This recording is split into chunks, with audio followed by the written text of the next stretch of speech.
بسم اللہ الرحمن الرحیم۔ شروع اللہ کے نام سے جو بڑا مہربان اور نہایت رحم کرنے والا ہے۔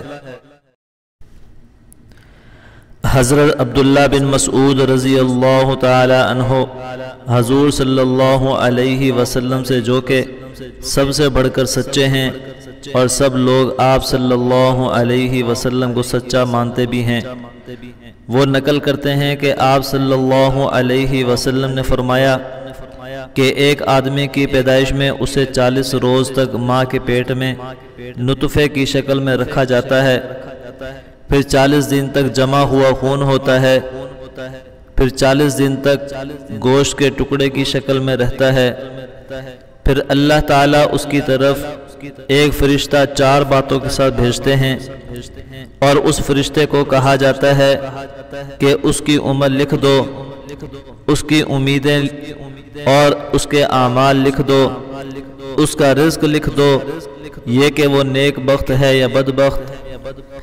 ایک آدمی اہل جنت والے اعمال کرتا رہتا ہے حتیٰ کہ اس کے اور اہل جنت کے درمیان صرف ایک ہاتھ کا فاصلہ رہ جاتا ہے، تو اس پر یہ تحریر غالب آ جاتی ہے کہ اس کا خاتمہ اہل دوزخ والے اعمال پر ہوتا ہے اور وہ دوزخ میں چلا جاتا ہے، اور تم میں سے کوئی شخص جہنمیوں والے اعمال میں لگا رہتا ہے حتیٰ کہ اس کے اور جہنم کے درمیان صرف ایک ہاتھ کا فاصلہ رہ جاتا ہے کہ یہ تحریر اس پر غالب آ جاتی ہے اور اہل جنت والے اعمال پر اس کا خاتمہ ہوتا ہے اور وہ جنت میں چلا جاتا ہے۔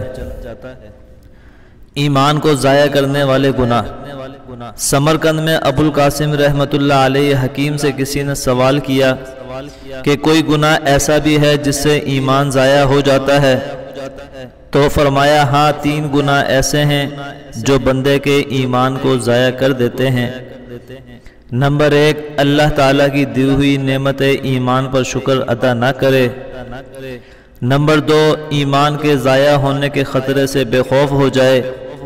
اور نمبر 3، اہل اسلام پر ظلم کرے۔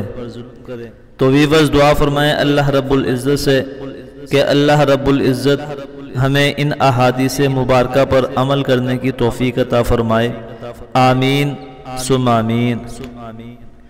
ویڈیوز اچھی لگے تو اسے لائک کیجئے، کومنٹس کیجئے اور اپنے دوستوں کے ساتھ سوال سمجھ کر شیئر ضرور کیجئے گا۔ ملتے ہیں پھر کسی نئی ویڈیو کے ساتھ، تب تک کے لیے اجازت دیجئے۔ السلام علیکم ورحمۃ اللہ وبرکاتہ۔